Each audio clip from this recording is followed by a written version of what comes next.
Hello! Hi! Good afternoon. Kamusta po kayo? Barangays 431 hanggang 437. Tama po? Una po sa lahat, gusto ko pong kunin yung pagkakataong ito upang pasalamatan ko po kayo, mga lolo at lola po namin. Dahil kung hindi po sa inyo, ay hindi nyo ako ginawang konsihan at kasama ngayong hapon dito sa Cinema 9. Maraming salamat po doon. Siyempre po, ang pangunahing advokasya po ng inyong lingkod ay mapagpatuloy po ang nasimulang free legal assistance ng aking ama. Sinimula pa po niya yung 27 years ago ni Attorney Wardy Quintos. Bukod pa po doon, pinalawak pa po natin ang ating mga services at meron na po tayong medical mission kada linggo na pinapaikot sa distrito natin sa Sampaloc. Palagi po tayong may financial assistance at kahit ano pa pong tulong na inyong ilalapit sa abot ng aming makakaya. Yun po yung mga ilan sa ginagawa natin sa labas ng konseho.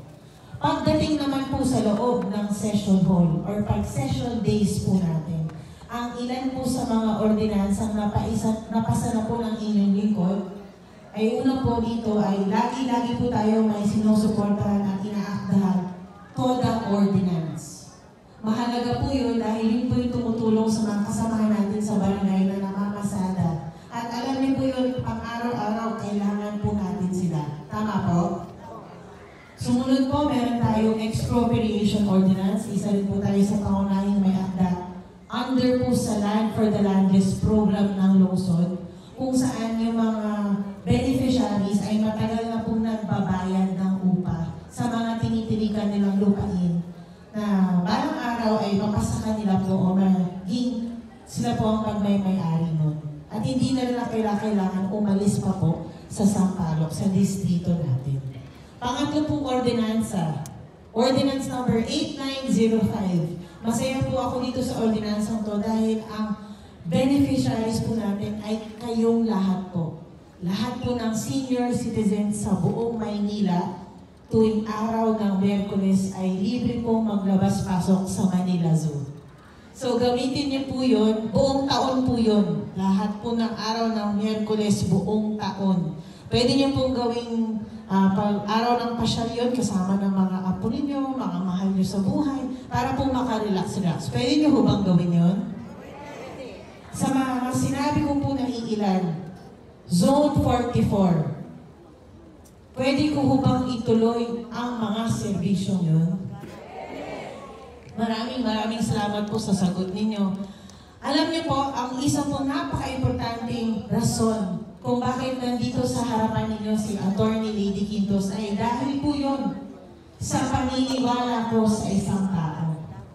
Yun po ay si Yorme Isko Moreno Domagoso.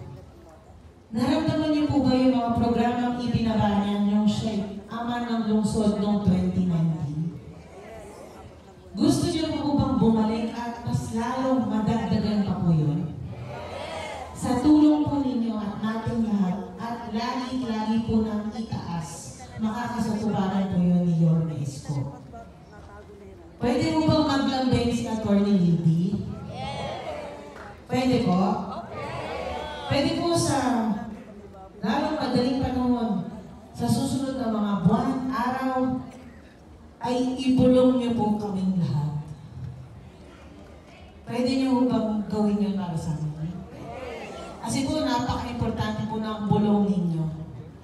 Higit pa po doon, sana po sa darating na Mayo, ay kasama namin kayong lahat sa laban namin. Alam ko po, magkikita-kita pa po tayong lahat, mga minamahal kong lolo at lola ng Zona 44. Iisa-isayin ko po kayo. Pwede mo ba yun? Hindi na po ako magtatagal at alam ko po, excited na kayo makita si Yorme. Muli po, ito po ang abogado ninyo sa Distrito 4, Attorney Lady Quintos. Maraming salamat po. At mabuhay po kayo lahat. Sabay-sabay po tayong Manila, God first. Magandang hapon po sa inyo. Maraming salamat po ang pinag ang abogado ng